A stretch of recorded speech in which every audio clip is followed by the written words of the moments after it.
Hello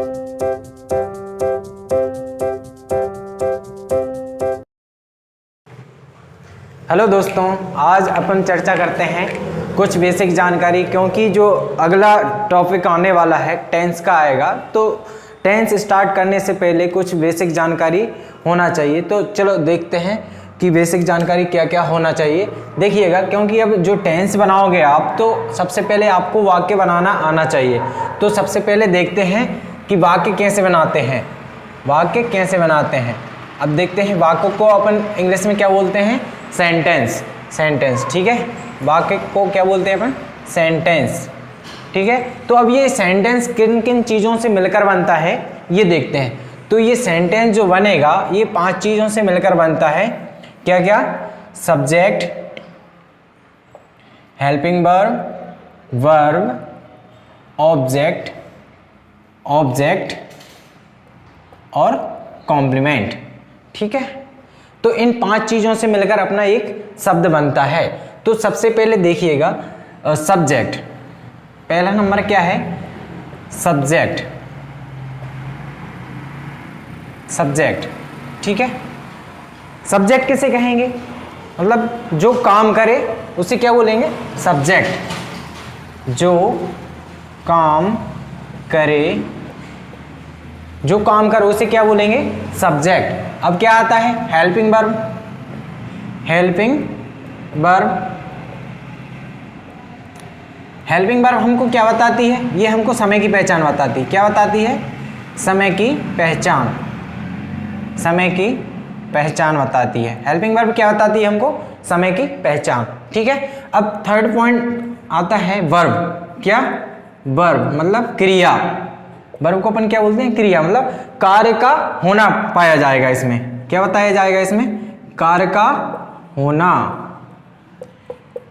verb मतलब क्रिया या मतलब कार्य का होना, ठीक है। इसे अपन क्या बोल सकते हैं? क्रिया, ठीक है, जिसमें होना या पाया बताया जाएगा कुछ भी, ठीक है ना। अब आता है फोर्थ नंबर, क्या है अपना? ऑब्जेक्ट। अब ऑब्जेक्ट किसे कहोगे? ठीक है, तो ऑब्जेक्ट किसे कहेंगे? जिस पर काम हो। ऑब्जेक्ट किसे कहेंगे? जिस पर काम हो। जिस पर काम हो। अब 5वां नंबर आता है कॉम्प्लीमेंट का। कॉम्प्लीमेंट का, ठीक है।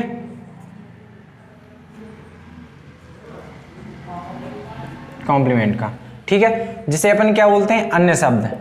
अन्य शब्द, ठीक है। तो देखा अपन ने कि जो वाक्य है किन 5 चीजों से मिलकर बनता है। पहला क्या है? सब्जेक्ट। दूसरा helping verb. Third verb. Fourth क्या? ऑब्जेक्ट। और फिर कॉम्प्लीमेंट, ठीक है। तो इन 5 चीजों से मिलकर अपना एक वाक्य बनता है। तो सब्जेक्ट किसे कहेंगे? जो काम करे। सब्जेक्ट किसे कहेंगे? जो काम करे। जैसे कि वह पढ़ रहा है, तो कौन पढ़ रहा है? वह पढ़ रहा है ना। तो यहां पर काम कौन कर रहा है? वह, ठीक है। तो सब्जेक्ट क्या हो गया? जो काम करे वो वह सब्जेक्ट। और हेल्पिंग वर्ब क्या बताएगा? हेल्पिंग वर्ब क्या बताएगी आपको? समय की पहचान। हेल्पिंग वर्ब क्या बताती है? समय की पहचान। और वर्ब कार्य का होना या क्रिया, मतलब इसमें कोई भी कार्य होना पाया जाएगा या कोई कार्य किया जाएगा इसमें, ठीक है। तो कार्य का होना पाया जाना ये वर्ब हो गई, ठीक है। उसके बाद आता है ऑब्जेक्ट। ऑब्जेक्ट जिस पर काम हो, ठीक है। मैं तुम्हारे साथ जाता हूं, तो किसके साथ जाता हूं? तुम्हारे साथ। तो यहां पर तुम्हारे क्या हो गया? ऑब्जेक्ट हो गया। मैं तुम्हारे साथ जाता हूं, तो मैं हो गया यहां पर सब्जेक्ट। जो काम करे, काम कौन कर रहा है? मैं। किसके साथ? तुम्हारे साथ। तो तुम्हारे क्या हो गया यहां पर? ऑब्जेक्ट, ठीक है। तो अब देखते हैं कॉम्प्लीमेंट। अन्य शब्द। अन्य शब्द कुछ भी आ सकता है, ये प्रीपोजिशन के साथ में आ जाता है, ठीक है। तो इस प्रकार अपने ये देखा कि वाक्य किस इन 5 चीजों से मिलकर बनता है। तो पहला जो देखा है अपन ने, सब्जेक्ट जो काम करे, हेल्पिंग वर्ब समय की पहचान बताएगी इसमें आपको, और वर्ब ये कार्य का होना या पाया जाना, ऑब्जेक्ट जिस पर काम हो, कॉम्प्लीमेंट अन्य शब्द। कॉम्प्लीमेंट अन्य शब्द, ठीक है। तो आप इसका एक स्क्रीनशॉट लीजिएगा, आगे बताता हूं मैं आपको। आगे चलिए देखते हैं। सब्जेक्ट, सब्जेक्ट कैसे कहते हैं? जो काम करे। और ऑब्जेक्ट, ऑब्जेक्ट कैसे कहते हैं? जिस पर काम हो। ठीक है, अब देखते हैं सब्जेक्ट कौन कौन से हैं। ठीक है, तो सब्जेक्ट अपना हो गया I, we, you, they,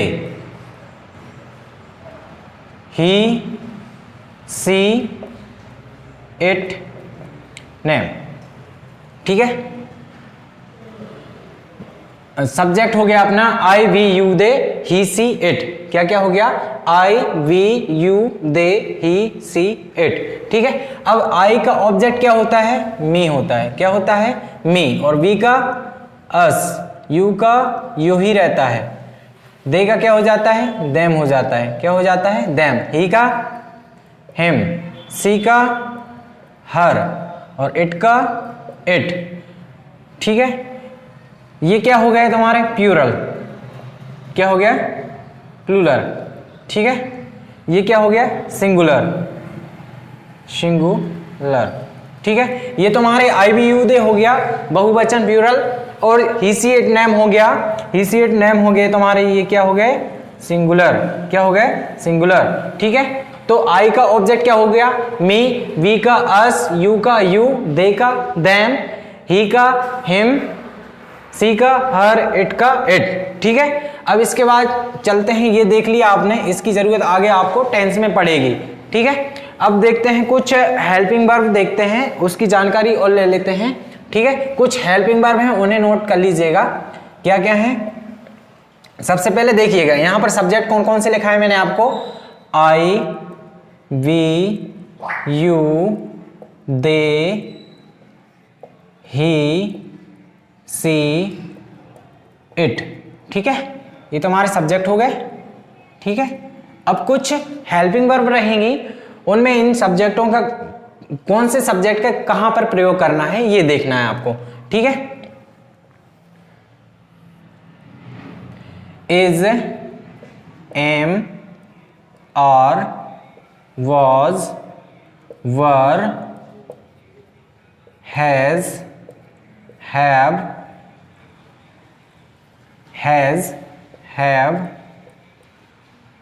will, shall, do, does। इतनी ये तुम्हारी हेल्पिंग वर्ब हो गई। ठीक है, अब देखते हैं इनमें से अब इज के साथ कौन से सब्जेक्ट का प्रयोग किया जाएगा। ठीक है, तो देखिएगा ये क्या है तुम्हारे subject I, we, you, they, he, she, it. ठीक है, तो देखिएगा इज के साथ में अगर इस ग्रुप में से अपन यहाँ पर ही, सी, इट ले लेते हैं, क्या ले लेते हैं? देखिएगा सबसे पहले इनका ग्रुप बना लीजिएगा, एक ग्रुप ये हो गया। ठीक है, ये क्या है? प्रेजेंट में तुम्हें जो प्रेजेंट का टेंस रहेगा उसमें काम पड़ेंगी। फिर उसके बाद ये वॉज, वर, ये तुम्हें पास्ट में देखने को मिलेंगे। ये हैज, हैव, ये भी प्रेजेंट की हैं।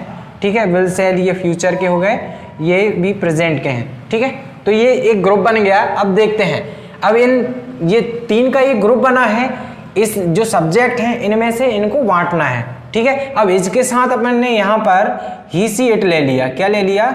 ही, she, it, he, she, it. अब बचा क्या क्या अपने पास? आई, वी, यू, दे।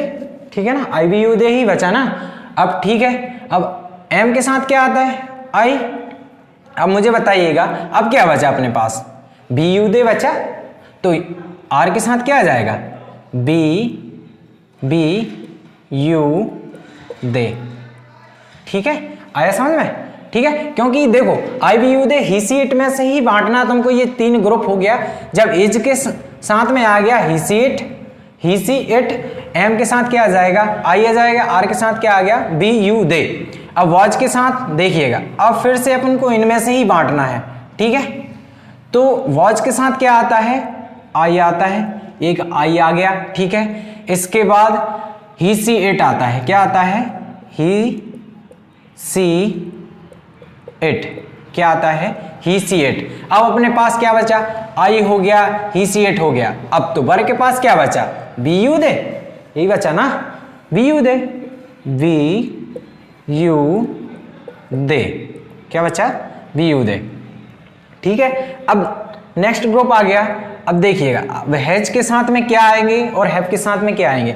अब फिर से इसी में से देखना है, हैज के साथ आ गया अपना ही सी इट, क्या आता है, ही सी इट, क्या आता है, ही सी इट।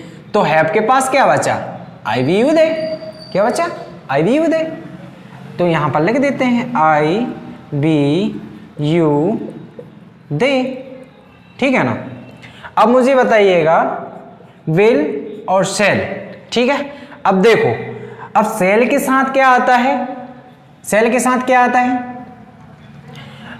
सेल के साथ आता है आई और बी, क्या आता है, आई और बी। जब आई और बी सेल के साथ आ गया तो बिल के साथ क्या क्या आएंगे, you they he she it, क्या क्या आएंगे, you they he she it, क्या आएंगे, you they he she it, ठीक है। अब देखिएगा, अब क्या क्या बचे अपने पास, डू और डज। अब डू के साथ क्या आएगा, डू के साथ क्या आएगा, डू के साथ आएगा आई वी यू दे, क्या आएगा, आई वी यू दे, ठीक है। अब मुझे बताइएगा, अब डज के पास क्या बचा, ही सी इट बचा ना ओनली, क्या बचा, ही सी इट, ठीक है। तो ये आप जरूर नोट कीजिएगा, क्योंकि देखिएगा इनके माध्यम से आप जब नेक्स्ट चैप्टर जो आने वाला है टेंस का आएगा, तो आप उसमें ये हेल्पिंग वर्ब बहुत काम पड़ती हैं। और उसमें क्या है, स्टूडेंट अक्सर क्या है, ये हेल्पिंग वर्ब भूल जाते हैं कि किस सब्जेक्ट के साथ कौन सी हेल्पिंग वर्ब यूज होगी, ठीक है। तो आप समझ चुके हैं कि इन जो सारे सब्जेक्ट दिए गए हैं I we you they he she it, इनमें से ही आप ऐसे ग्रुप बना लेना इज एम आर का, ठीक है। इनमें से ही आप एक दो बार प्रैक्टिस कर लेना कि इस जो तीन ग्रुप, मतलब ये ग्रुप दिया है इज एम आर का, ठीक है। इनमें से ही आपको बांटना है, इज के साथ क्या आ गया, ही सी इट आ गया, तो एम के साथ क्या बचा, आई आता है, और आर के साथ जो बच्चे कुछ इसमें आ जाएंगे बी यू दे, ठीक है। इसी प्रकार इन सब में आप एक दो बार प्रैक्टिस कर लेना, तो आपको आसानी तरीके से ये आने लगेंगे, ठीक है। आशा करता हूं आपको ये वीडियो पसंद आई होगी, ठीक है। Thank you.